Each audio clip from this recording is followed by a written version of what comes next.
Welcome back, ladies and gentlemen, to this week's edition of Who You Got, ahead of the South's oldest rivalry, the University of Virginia Cavaliers taking on the University of North Carolina Tar Heels at 7:30 p.m. this Saturday, November 2nd.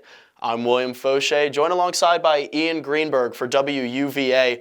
Ian, what should we look for heading into this matchup? Well, I think you got to start with UNC's passing attack. They have 3 wide receivers who on the year have over 330 receiving yards and 5 touchdowns in Daz Newsome, De'Ami Brown, and Bo Corrales. So I think it's going to be a huge thing to look for is them throwing the ball, airing it out. And when talking about their star wide receivers, you also talk about star quarterback, freshman Sam Howell, who so far this season has 22 touchdowns to go along with only 5 interceptions.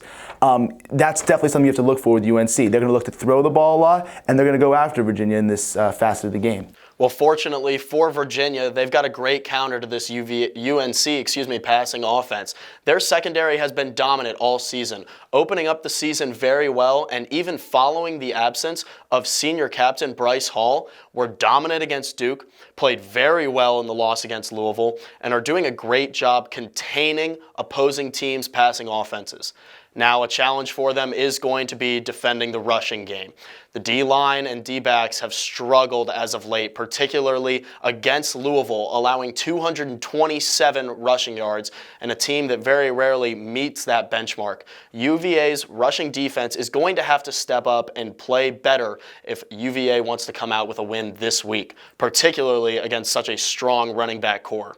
Yeah, and we saw it last week. UNC had 205 yards on the ground in a victory over Duke. And they have 2 guys in Javonte Williams and Michael Carter who both have over 540 yards in the season rushing. So that's 2 guys who are coming at you. UVA can't plan for just one of them, and collectively they have to stop them. You know, like I said before, they have the star wide receivers and they also have the talent at running back. So it's definitely going to be a struggle, or maybe not a struggle, but something to focus on this week for Virginia's defense, because that's the strength of their team. And if they want to win this one, I think the defense is really going to have to come up big. And while UNC has already established its running game, UVA has got to find its stride early in this matchup if they want to come out with a win this weekend. Yeah, Virginia, it's been a struggle all season long. They rank last in the ACC with 105.5 rushing yards per game, second to last in the ACC in yards per carry with just 3.3 yards per carry. And it's been a struggle all season long. Offensive line, you've seen some struggles at the running back position.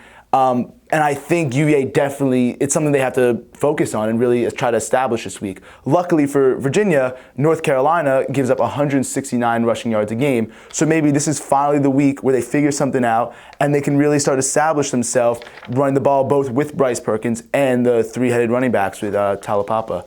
While following a week where UVA fails to break 80 rushing yards to begin with, all eyes are going to be on Bryce Perkins, a guy who was responsible for 75% of UVA's offense. He went down late in the first quarter against Louisville, came back after one play, but just didn't quite look himself for the rest of the game. A little bit shaky, a little bit hesitant, led him to throw 1 interception, something that, we've seen on and off, but isn't a characteristic trait of Bryce.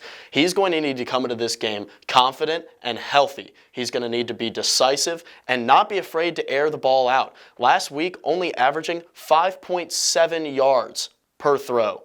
UVA cannot be afraid to make a little bit more ambitious play calls and allow Bryce Perkins to use the arm that he has in order to try to dominate the passing game.